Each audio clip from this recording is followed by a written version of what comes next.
esportsbets.com, the service where gamers will bet real money on virtual events. Only here, the best odds and widest coverage of games from Dota 2 to Hearthstone. We have over 200,000 users registered. Join us. Prove that you are the best versed in esports. Who will get the first blood? Who will take the first Roshan? Who will win the knife round? Participate in the race of predictors and earn real money. The more bids, the more bonuses. Reward for your first deposit up to $600. esportsbets.com. Foresight, passion, and calculation.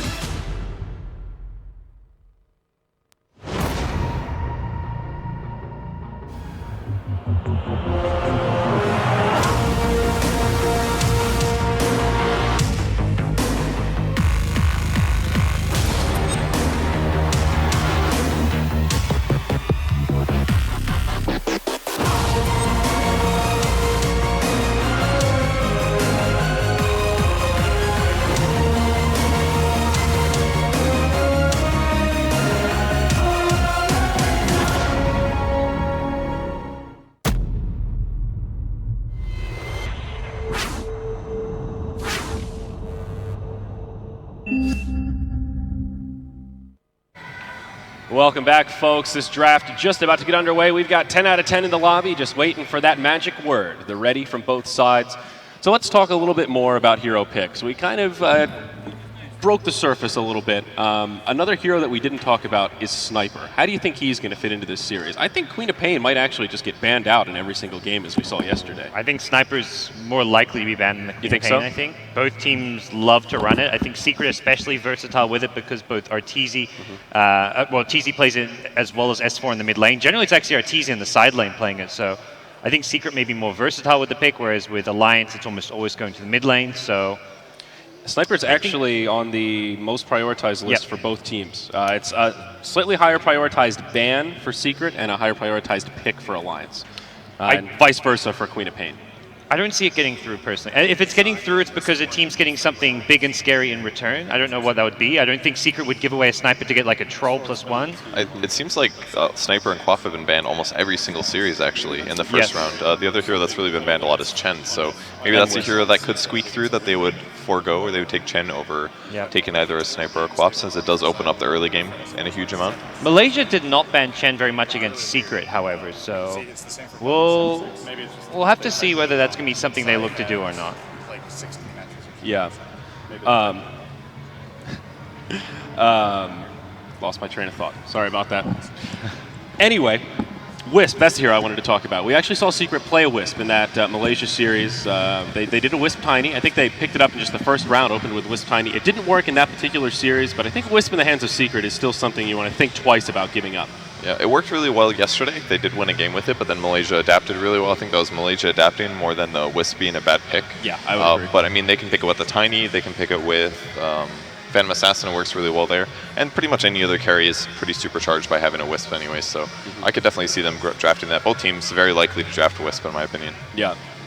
As we go through the teams here, it was interesting to hear Mad talk about the setup with Alliance, how Mad is the drafter, but still very clear that Loda is the captain and generally the shot caller. I think it's something that generally a community and people kind of misinterpret. Being the drafter and the in-game shot caller doesn't make you like the captain of a team. You look at professional sports, the captain of the team isn't necessarily the one making all the in-game strategic decisions. It's the person who is like more the driving force, the motivator for the team. So I think they're, with a lot of teams, like as Alliance specifically, there is a clear difference between your drafter and your strategist as well as your captain. So we'll see. That's definitely something interesting to note, and I think it's hard to like bring in someone to as an outsider, at least initially with Mad, and have him expected to not only draft but be in charge of like team morale and all that. Yeah, no, it's a good point. Would you say that's pretty typical though, that you have a drafter and a captain being a different entity, or is it usually one and the same?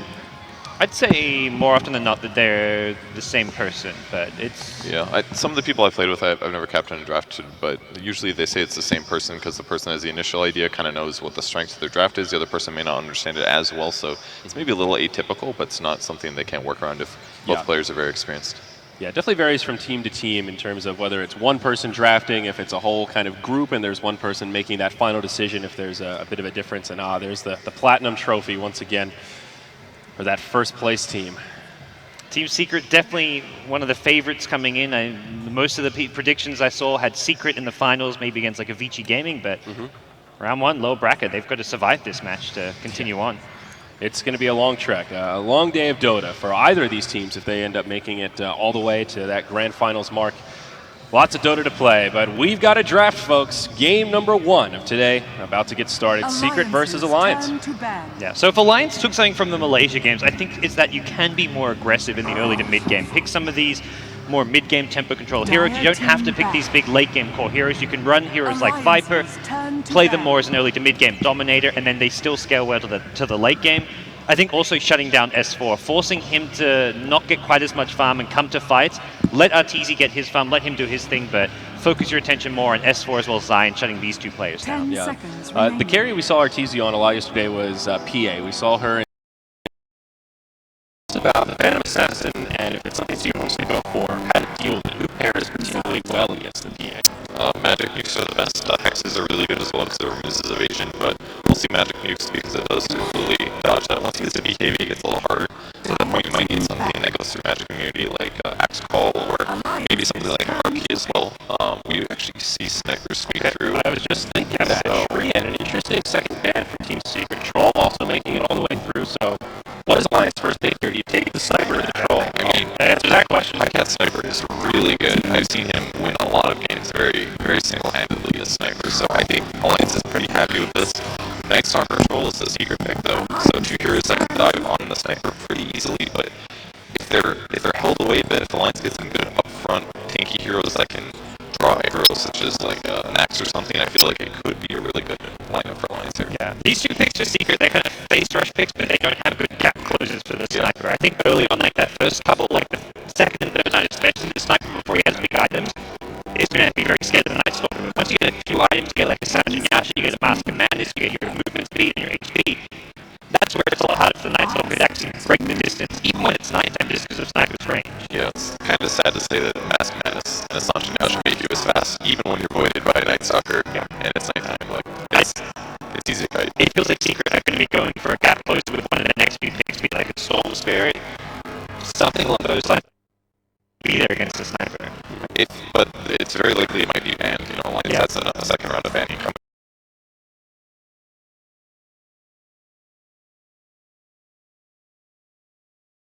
You'll just have to adjust your item build. Sometimes people just skip Mask of Madness all entirely, and that's a good pick. Exactly. Yes. A nice block pick and also a great offlaner for Alliance in the Clockwork.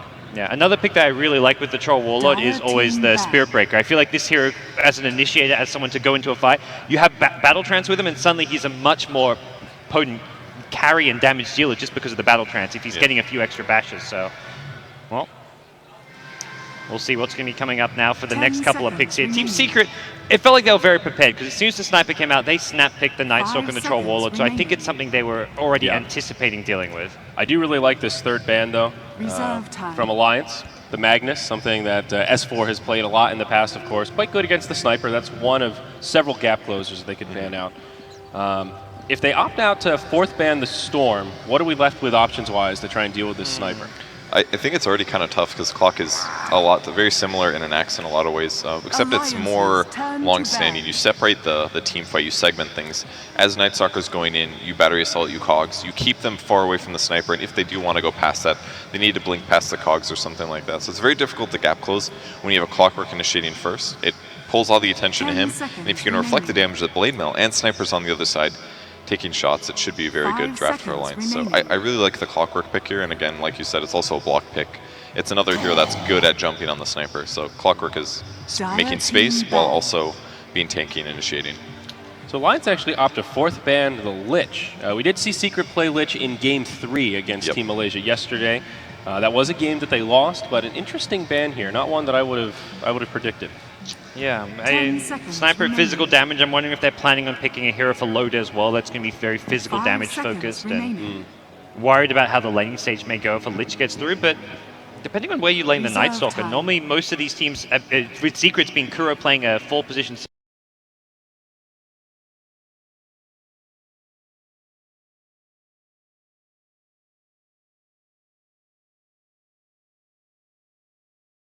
Secret will opt to ban out the Jug. The hero's pretty good against Troll. You can just Omni Slash him. You don't have to worry about blind and all that stuff. So, and then if you can always break fear and spins and things just by spinning away. And obviously the heal is also really good in combination with heroes like Clockwork. So Jug is just all around hard to deal with in a lot of ways. So it's pretty easy to ban him out here. Most of the other good carries are out of the pool, to be honest. But they do have a sniper, so they don't necessarily have to get another one. But I think it's very likely. I don't really see Alliance or Secret changing too much up from one day of losses. Well, one thing's for sure, Secret is going for vision control. You've got the Night Stalker for the Night and the Zeus of that ultimate for some keen initiation vision around the map. Pretty well-rounded draft so far for Secret, I'd say. Good mix of damage. Yeah. Whenever I see Zeus, I always think Batrider would pair so well with this. They haven't got their offlaner for Zai yet. It's good at closing the gap against the sniper in some ways. Yeah. Not amazing, not like the best counter by any means. It's also going to struggle a bit against Shrapnel and potentially Rocket Flare scouting him out, but it is a hero which benefits a lot from the vision that Zeus can grant, and you've got more than enough damage coming out of Zeus, coming out of Troll Warlord as it is. Yeah. Batrider could work. If not bad, I think Spirit Breaker is still good, just as a hero that matches up nicely against the sniper, can synergize well with the Troll Warlord. And the Night Stalker as well. If you want to dive towers early on, it's very easy to do so because you'll have vision, plus you can go for the tanky. I mean, both of those heroes have really high base armors. Both Spirit Breaker and Night Stalker are pretty tanky. Yes. So, and boosted with the Battle Trance, I mean, Troll Warlord could even be farming jungle, and he could still drastically help on those early ganks. And a Dazzle's going to be the pick. It's a support that's rarely picked, but sometimes picked recently. And people have been valuing his weave a lot more. They actually group up to organize for it. That way they get the big armor buff over the long duration team fights.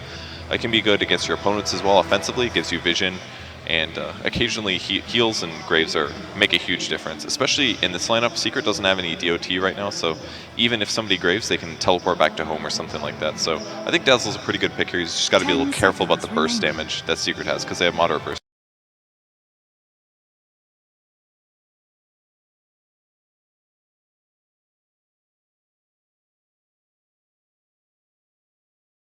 Tough game for the Dazzle, though. Silences in general are very good against the Shadow Priest. Night Stalker can definitely give him a run for his money if the Dazzle gets initiated on. So it goes both ways depending on who catches who.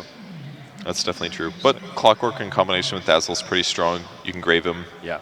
You can use Shadow Wave on him to do a little bit of burst, give him some extra HP difference there. I doubt we'll see too many levels of Poison Touch. The ability has kind of fallen out of popularity. If you're zoning, you usually get at least one, but in the mid to late game, people just don't get it. I've seen a lot of games where Puppy's like level 16 and he just doesn't have a skill point in there, because the skill doesn't really get good until level 3, level 4. Level 4, it does a 1-second stun at the end, which is great. It's a 7-second cooldown, but it takes so many skill points to get to there. It's just better off waiting and using Shadow Wave and Grave. Level 1 of Shallow Grave is kind of a value point, but that ability scales really well. The range is the big thing, and especially against the Night Stalker and now a Spirit Breaker, Dazzle's going to want to sit as far back as possible and still get those Graves off. So I would agree with that build. But I like the Spirit Breaker choice for Secret, and right away, Alliance, without hesitation, Viper, their 4th pick. So one good way to maximize your heal potential is by having somebody that reduces the damage they take in the first place. So if you have a Viper, every time Zeus casts a spell in a team fight, he's going to get hit with Corrosive Skin every time, because it's static field. So every time that he casts a spell in a team fight, even if he's not targeting Viper, he's getting slowed and he's taking damage. And since it's being reduced by the magic resistance, Dazzle can compensate by healing that back, and his heal is going to get extra value on that. So Viper's not very good against Troll is one of the downsides, because Viper does die decently to a lot of physical single target damage, but if Dazzle's around to help him out and maybe gives him a weave buff, I think Viper is a pretty good pick here. I think between the weave, the Shadow Wave, and Viper just naturally building into a mech and then tanky items after that, he should be okay as far as tank. All he has to do is just survive long enough for Sniper to deal enough damage from the backline. So if anything, Secret would be more concerned about ignoring the Viper and going for the Sniper, who's dishing out most of the damage or taking on the Dazzle. So he's really good against Spirit Breaker too, Viper it is, because most of Spirit Breaker's damage is magic, and Viper again has magic resistance, and every time Spirit Breaker hits him, he's getting slowed, which reduces his attack speed, which means less attacks, and his movement speed is lower, so it's harder to chase.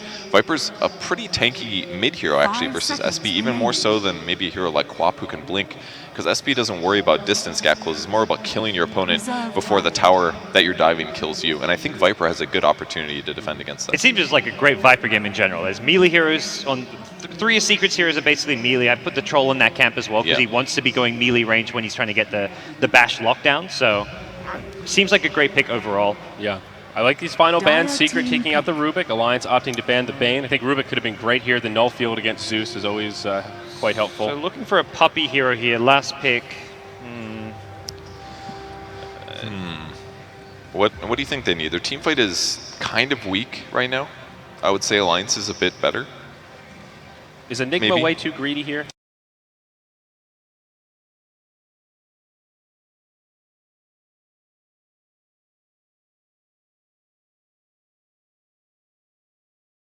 Yeah. Okay. It's the Bat Rider. So Zeus support, I guess. Oh, Spirit Breaker support.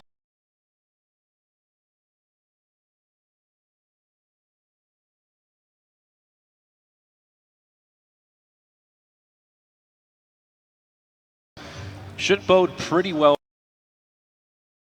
They're pretty weak other than Spirit Breaker Suns, so they're going to have to worry about that. They've got a slow and a silence from Night Stalker and then Bat Rider ulti, but they're not going to be able to fight super often, with the exception of Charge. Charge is going to be really good against that, so I like the Venge pick in this case because they only have one stun, really, and now they can counter that, so as long as Vengeful Spirit's in a really good position, they can really mess up Secret's initiation here. Spirit Breaker's still going to be able to get a charge to, but they've got a Grave to counteract that, so as long as they're not super out of position, I feel like the Alliance draft covers a lot of their gaps a lot better. Yeah, Venge always good against the Bat Rider. Secret thinking about who's going to play what here, so still perhaps deciphering how these lanes will come down. A lot of options with how they want to set up these lanes. Yeah, I really like the Viper pick for Alliance. I think that's the X factor kind of as far as this draft is concerned. Everything else, you've got your Pycat Sniper, you've got your Space Creator and the Clockwork, but Viper was one of the key heroes for Team Malaysia's success yesterday. Yeah. It's not the most flashy hero. It's not a hero that you can really look at a game and be like, that was the big playmaking hero, but he's just so solid, so stable, allows you to put on so much pressure when you group up, and it's so hard to engage into him. The Bat Rider is not going to cut it because you've also got the Venge to swap him out of danger. Yeah. Yep. I feel like Viper can do really well against a Bat Rider in a 1v1 as well, because every time you take magic or a burn damage, you're also reflecting corrosive skin, so and you can always zone your opponent. Since you have an orb attack, it just zones them away, doesn't draw creep aggro. All right, and with that, we'll hand it over to our casters, LD and syndereN. Take it away. Welcome back, ladies and gentlemen. This is not an elimination match that I expected to see in round one. Sin, Secret or Alliance going home, guaranteed to finish below Tinker. I would not have predicted that. It's a very pessimistic approach to take to. Well, it's an elimination match, man. This is where things get painful for somebody. You just made Tinker sound like a really bad team there. No, it's. I think most people coming in would have said that they had more to prove. I know what you mean. Yeah. Yeah. Trying to make me look bad. Typical. Nothing unusual there. So yeah, you're right. I mean, this was not the match we were expecting to see in the first round, indeed, and. Going into it, I said after yesterday, for me, Secret are the favorites. They did lose to Team Malaysia, but I think they played a good series. They got outplayed by a team that played extremely well, whereas Alliance, they seemed like they had a very hard game against IG. It was a very one-sided series, it felt like. Alliance had a little bit of hope in game one, but game two, they just got completely run over. It was one of those games where it was less that they lost and more just how painful the loss was, like you're saying. They got run over. Luo PKB has like a PKB. He's diving the enemy fountain in 25 minutes. That was dirty. But here we go. This game underway now. Game one of a best of three. And already Nikwa in a little bit of trouble. He's going to take a charge here. Zai looking for some big body blocks. And is he going to cut him off? No. That Clockwork a little bit too fast and able to retreat out. I feel like this is pretty rare nowadays that one team gets both bounty runes in competitive Dota. But Alliance will grab both of them. They get one on Nikon, they get one on Lotus Viper. Whoops. Calm down. This is I'm very nervous. This is my first cast. So this is going to give Loda a little bit of a head start in the mid lane against S4. I think Viper versus Bat Rider is already a good matchup for the Viper. Bat Rider, by nature of being a short-range hero, will constantly be in range for poison attack from the Viper, and has low base damage too, so the Nether Toxin will very easily be able to get you the last hits in this lane. So I think Alliance are very happy with the start of this game, and in addition to this, they're playing an offlane Clockwork who's currently playing 1-0, and the supporting cast of Secret doesn't deal that well with the Clockwork in lane.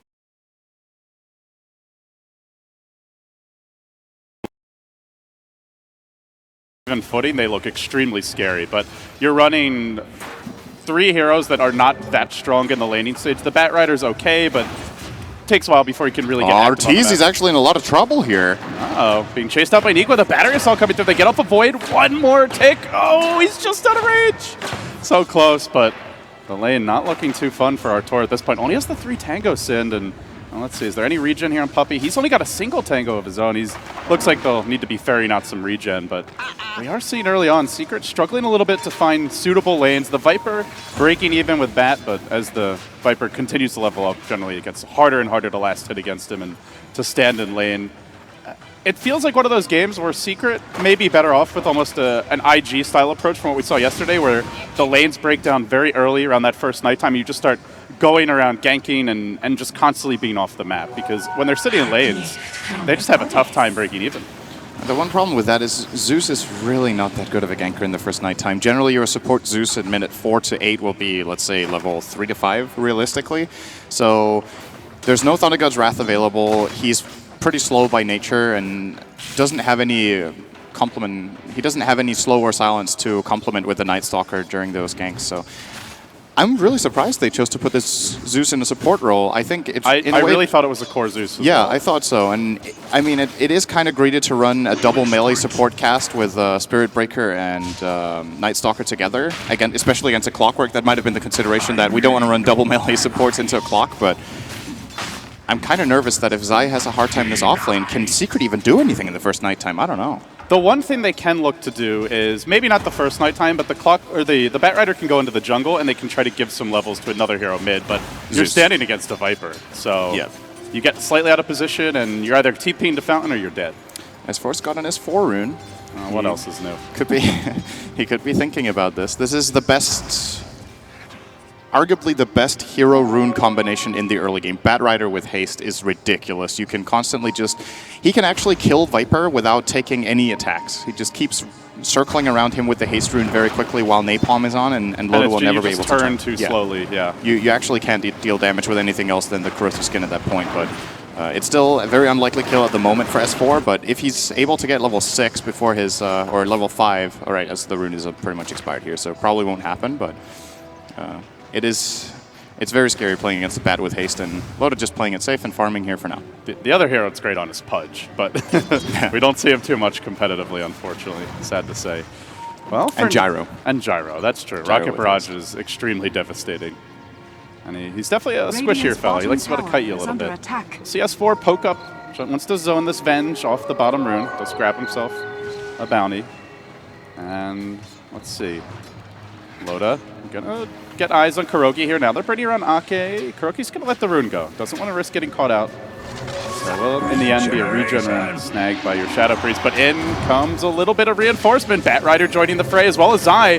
Big pile up on Ake. Does have a pointing grave here. Uses it a bit on the early side. The Ancients even joining this little engagement. Seems Ake may be your first blood. They get the last hit. Now looking for more. Kuroki stunned up. There will be a turn. 1 for 1. And in comes the Sniper. Double Shrapnel. They've got a third if they need it. I don't think they even need that last Shrapnel. They'll hold on to it. So ends up being a 2 for 1, but Secret are able to, in the end, claim that first blood. I still think this is a really good fight for Alliance. The Spirit Breaker charging all the way from the bottom lane. Sure, they get the first blood, but he ends up dying in the process. And now they're going to give Kuroki a little bit of time in this bottom lane, which I think is a good choice. This Night Stalker is going to... I feel like he's going to be a very weak hero in this game if he doesn't get off to get some... I'm going to call it recovery at minute 5, but it kind of seems like that's what he's going to need here. It's not a good Night Stalker game. The entirety of Alliance's draft is actually very good against the hero, I feel, and they did pick it first phase, though, so it looks like Alliance were looking to address that problem early. Nico in a little bit of trouble here. The range slow comes out. Not quite enough damage to get that kill in the Clockwork. Already level 5, has the Stout Shield. Able to survive, and now salved up. It's as though nothing happened. Interesting build here on Kuroki. I don't feel like we see this too often. The Tranquil Boots Night Stalker is... No, normally you see the Urn and just like the early boots, or occasionally even the upgraded treads or phase boots, but... It's a very cool build for roaming, since if you have some sort of way of regenerating mana, you're obviously extremely fast during nighttime with this movement speed on this hero, and you can like run in and out of fights, or well, you kind of need some time to reset for the Tranquils to be available again, but you don't necessarily need to go back to base, and you can be a little bit more of a presence on the map. I kind of like this idea. Well, in the meanwhile, we're bottom lane. We do see our Sniper pushing in a little bit. Tower is under now, attack. A lot of heroes off the map at the moment for both teams, actually. Dire's Looks like bottom tower is under attack. Just kind of a calm pause before the storm. It is that first nighttime now. At the same time, your Night Stalker, not hugely high leveled. He's Level 4, not too bad for a roaming support.